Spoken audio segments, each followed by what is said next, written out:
Hello दोस्तों, हमारे YouTube channel अमर classes में आप सबों को स्वागत है। हम आप सबों के लिए आज क्लास 10 का कोर्दी निर्देशांक ज्यामिति लेके आए हैं, जिसको इंग्लिश में क्या कहते हैं, कोऑर्डिनेट जियोमेट्री।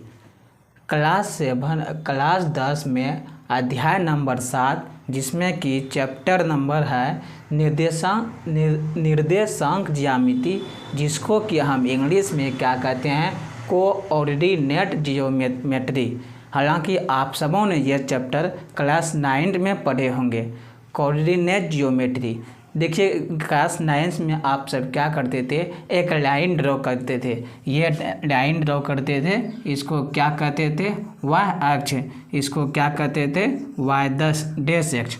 इसको क्या मान लेते थे, एक्स अक्ष। इसको क्या मान लेते थे, एक डैश अक्ष। इसको क्या कहते हैं, इसको कहते हैं वाई अक्ष। इसको क्या कहते हैं, एक्स अक्ष कहते हैं। एक्स अक्ष कहते हैं। जब हम अपना इसको क्या कहते थे, इसको मूल बिंदु कहते थे। क्या कहते हैं इसको मूल बिंदु कहते हैं। क्या कहते हैं, इसको मूल बिंदु कहते हैं। जब मूल बिंदु से ऊपर की ओर जाते हैं तो हम रेखा किस में लेते हैं, प्लस में रहते हैं। जब मूल बिंदु से हम ऊपर की ओर जाते हैं तो हम रेखा क्या लेते हैं, प्लस में लेते हैं। जब हम नीचे की ओर आएंगे तो किस में होता है, माइनस में होता है। नीचे की ओर आते हैं तो किस में होता है, माइनस में होता है। अब जब एक्स अक्ष में जब मूल बिंदु से इस साइड जाएंगे तो ये भी मेरा क्या होता है, प्लस में होता है। +3 हो गया, +4 हो गया। जब एक साइड के इस आएंगे बायां पक्ष, ये किस में होता है, ये माइनस में होता है। किस में होता है, माइनस में होता है। जब मूल बिंदु से एक्स अक्ष की ओर वाई अक्ष की ओर ऊपर जाइएगा तो क्या होता है, +1 +2 +3 +4 +5 लेके अनंत तक जाता है। अब जब नीचे आइएगा तो -2 -3 -3 -4 होता है। जब एक्स अक्ष की ओर जाइएगा तो +1 +2 +3 +4 होता है। जब एक्स डैश अक्ष की ओर आइएगा तो -1 -2 -3 -4 -5 होता है। इसको जो होता है, ये पॉइंट क्या है, 0 है। इसको क्या कहते हैं, मूल बिंदु कहते हैं। मूल बिंदु क्या होता है, 0 0 होता है। क्या होता है, 0 0 होता है। 0 0 होता है। अब देखिए, इस पूरा परिवार को क्या कहते हैं, एक परिवार है। इस पूरा परिवार को हम क्या कहते हैं, कार्तीय तल कहते हैं। क्या कहते हैं, कार्तीय तल कहते हैं। क्या कहते हैं, कार्तीय तल कहते हैं। क्या कहते हैं, कार्तीय तल कहते हैं। इस सब पूरे परिवार को क्या कहते हैं, कार्तीय तल कहते हैं। क्या कहते हैं, कार्तीय तल कहते हैं। अब देखिए, एक्स अक्ष को क्या कहेंगे, एक्स अक्ष को क्या कहते हैं, भुज कहते हैं। क्या कहते हैं, भुज कहते हैं। एक्स अक्ष को भुज कहते हैं। वाई अक्ष को क्या कहते हैं, कोटि कहते हैं। क्या कहते हैं, कोटि कहते हैं। देखिए, एक नंबर है, ये एक नंबर फिक्स है। ऑब्जेक्टिव में ये करेगा, एक नंबर एकदम फिक्स है। ऑब्जेक्टिव में आपसे पूछेगा कि भुज किसको कहते हैं, एक्स अक्ष को कहते हैं कि वाई अक्ष को कहते हैं। तो एक्स अक्ष को भुज बोलेंगे, वाई अक्ष को क्या कहते हैं, कोटि कहते हैं। किसमें आएगा ये, ऑब्जेक्टिव में आएगा ये। एक नंबर फिक्स है। क्या, एक नंबर फिक्स है। या तो आपसे भुज पूछेगा या आपसे कोटि पूछेगा। एक्स अक्ष को भुज कहते हैं, वाई अक्ष को कोटि कहते हैं। तो समझिए। अब देखिए, अब जैसे कोई आपको पॉइंट दिया हुआ है, 2 और 3 दिया हुआ है। क्या दिया हुआ है, 2 और 3 कोई पॉइंट दिया हुआ है। अब बताइए, 2 और 3 का मतलब क्या है। 2 और 3 का मतलब है, एक्स की ओर हम कितना गए हैं, 2 जाएंगे। ये 2 का मतलब क्या है, एक्स। और 3 का मतलब क्या है, वाई की ओर जाएंगे। वाई में है ना 3। देखिए, 2 3 को जब हम इसको रिपीट करते हैं तो 2 क्या पहले क्या लिखते हैं, देखिए 2 3 जो बिंदु लिखा होता है, पहले हम एक्स लिखते हैं। पहले क्या लिखते हैं, एक्स को लिखते हैं। किसको लिखते हैं, पहले एक्स को लिखते हैं। इसके बाद हम वाई को लिखते हैं। पहले हम एक्स अक्ष को लिखते हैं, इसके बाद हम वाई अक्ष को लिखते हैं। इसके बाद हम y अक्ष को लिखेंगे। जैसे देखिए x2 है तो x2 हो गया, y+3 है y+3 हो गया। क्या हो गया, यहाँ इसका ये बिंदु मिल गया, कितना हो गया 2 3 हो गया। समझ गए।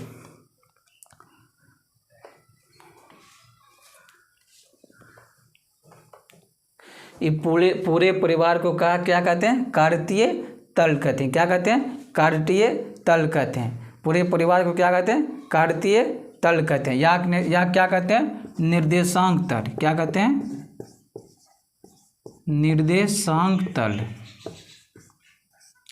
जिस तरह एक पूरे परिवार में से पिताजी के नाम से जानते हैं, अब तो माताजी के नाम से जानने लगा है, उसी तरह इस पूरे परिवार को किसके नाम से जानते हैं, कार्तीय तल या निर्देशांक तल। कार्तीय तल या निर्देशांक तल, इस पूरे परिवार को किस नाम से जानते हैं, कार्तीय तल के नाम से जानते हैं। जिस तरह अपना एक पूरी फैमिली में पिताजी के नाम से जानते हैं, उसी तरह ये पूरे परिवार को किस नाम से जानते हैं, कार्तीय तल के नाम से जानते हैं। अब देखिए आपके 7.1 में दिया हुआ है दूरी सूत्र। क्या दिया हुआ है, दूरी सूत्र। 7.1 में दिया हुआ है क्या, दूरी सूत्र। क्या लगता है, दूरी सूत्र। और 7.2 में विभाजन सूत्र। 7.2 में क्या दिया हुआ है, विभाजन सूत्र। 7.3 में क्या दिया हुआ है, त्रिभुज का क्षेत्रफल। क्या दिया हुआ है, त्रिभुज का क्षेत्रफल। 7.1 में दूरी दिया हुआ है, दूरी सूत्र। 7.2 में विभाजन सूत्र दिया गया है और 7.3 में त्रिभुज का क्षेत्रफल दिया गया।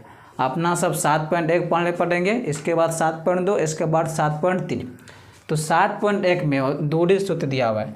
देखिए दूरी सूत्र क्या होता है, दूरी सूत्र होता है √(x2 - x1) का whole square plus y2 - y1 का होल स्क्वायर।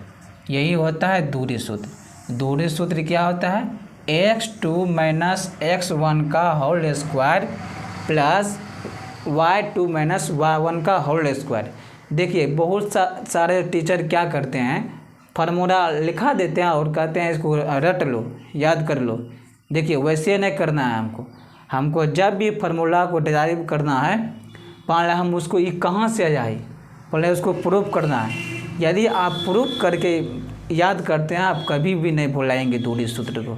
तो आइए हम दूरी सूत्र को क्या करते हैं, प्रूफ करते हैं, यानी साबित करते हैं। इसके लिए बोर्ड पे जगह है, हम बोर्ड को साफ करते हैं।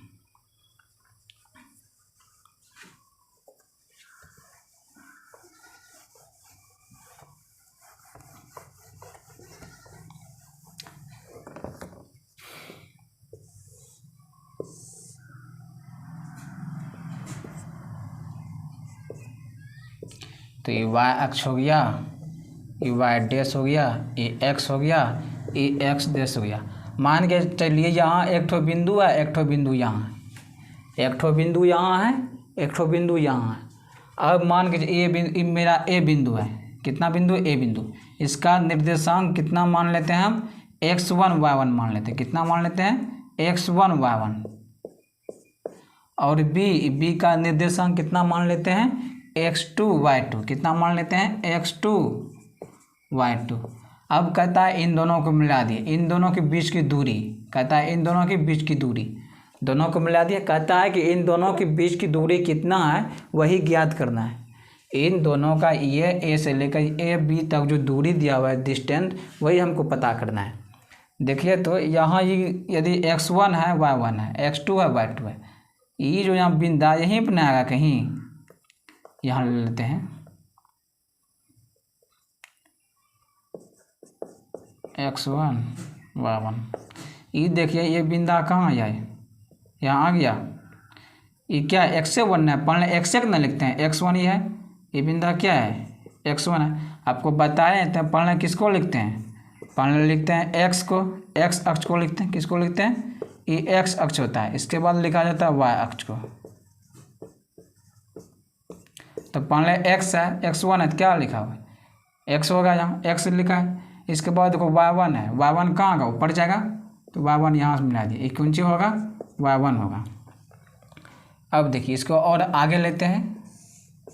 अब इसको यहाँ दीजिए, देखिए x2 है, x2 ले लिए, y2 है, यहाँ आ गया y2 हो गया। अब देखिए यहाँ से यहाँ तक का दूरी कितना है, x1 है, और पूरे दूरी कितना है, पूरे दूरी x2 है। यहाँ से यहाँ तक दूरी कितना है, x1 है, और यहाँ से यहाँ तक की पूरी दूरी कितना है, x2 है। अब हमको बीच वाला दूरी ज्ञात करना है, बीच वाला दूरी ज्ञात करना है। यदि पूरे में दूरी में से इस दूरी को घटा देते हैं तो ये दूरी क्या होगा, निकल जाएगा।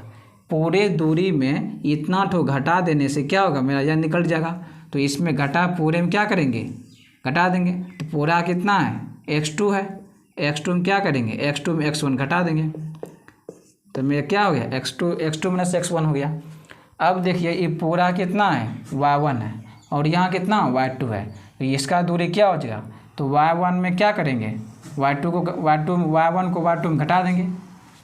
ये पूरे दूरी निकालने के लिए क्या करेंगे, इसमें से इसको घटा देंगे, y2 माइनस y1 कर देंगे। तो ये दूरी आ गया। अब देखिए यहाँ जो दिया हुआ प्लेन, इसको इसमें मिला दीजिए, मिला दिए। देखिए दिया, हम इसमें मिला देते हैं, कितना डिग्री कोण बन गया, यहाँ समकोण बन गया 90 डिग्री। समकोण इसको ए माने, इसको बी माने, इसको सी मान लीजिए। यहाँ इसको मिला दिए। अब देखिए 90 डिग्री के सामने वाला भुजा क्या होता है, कर्ण होता है। क्या होता है, कर्ण होता है। 90 डिग्री के सामने वाला भुजा क्या होता है, कर्ण होता है। ये हो गया आधार, ये क्या हो गया, लंब। अब हम पाइथागोरस प्रमेय लगा के निकाल देंगे। तो अब देखिए क्या हो जाएगा, यहाँ ए है बी, तो ए बी बराबर क्या हो जाएगा, ए बी बराबर हो जाएगा, ए बी बराबर क्या हो जाएगा, बी सी का स्क्वायर। पाइथागोरस प्रमेय क्या होता है, ए बी का स्क्वायर बी सी का स्क्वायर प्लस ए सी का स्क्वायर, ए सी का होल स्क्वायर। ए बी नहीं दिया हुआ, ए बी छोड़ देंगे। बी सी कितना दिया, B C x2 minus x1 है। कितना है, x2 माइनस b2 कितना है, x2 y1 है। कितना है, x2 y2। देखिए कितना दिया देखिए ये नहीं लेंगे, बी सी कितना लेंगे, बी सी मेरा कितना आ जाए, y2 y1 ना आ जाए, कितना आया, और पढ़ बी सी। देखिए पहले इसको लेते हैं, आधार होते हैं ए सी। ए सी कितना होता है, एक मिनट। देखिए ए बी का स्क्वायर बराबर, तो लिखेंगे हम पाइथागोरस प्रमेय से, पाइथागोरस प्रमेय से ए बी का होल स्क्वायर बराबर ए सी का whole square plus B C का होल स्क्वायर।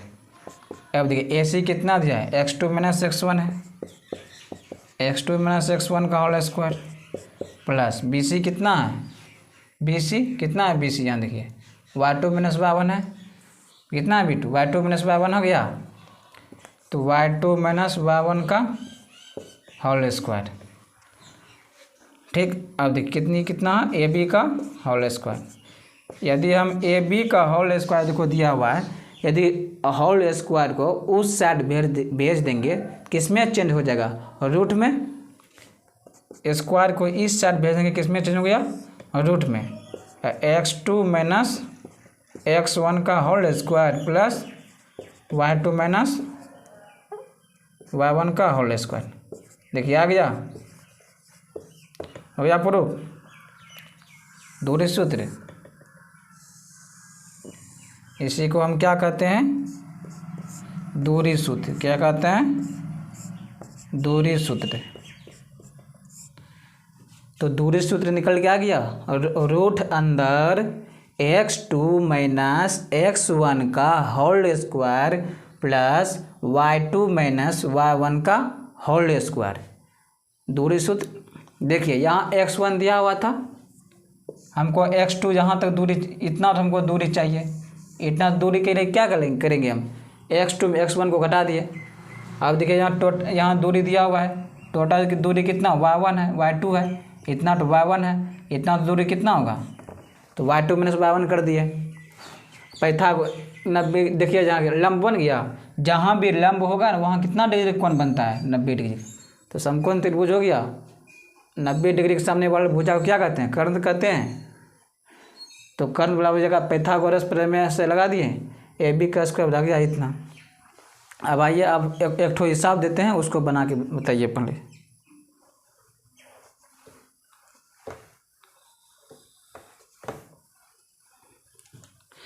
जैसे देखिए ए बिंदु दिया हुआ है 2, 3 और बिंदु बी दिया हुआ है 3, 4। अब इन दोनों की बीच की दूरी ज्ञात करना है। इन दोनों के बीच की क्या करना है, दूरी, दोनों कितना दूरी पर है।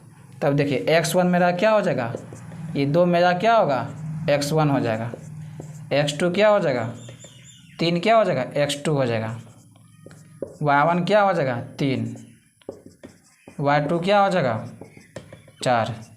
अब दूरी सूत्र बतेबे किए हैं, उसको लगा दीजिए। दूरी सूत्र से, दूरी सूत्र से ये बताइए क्या होता है, x2 माइनस x1 का whole square plus y2 minus y1 का होल स्क्वायर। x2 कितना है 3, x1 कितना है 2, y2 कितना है 4, y1 कितना है 3। 3 में से 2 गया 1 का स्क्वायर प्लस 4 में 3 गया 1 का स्क्वायर।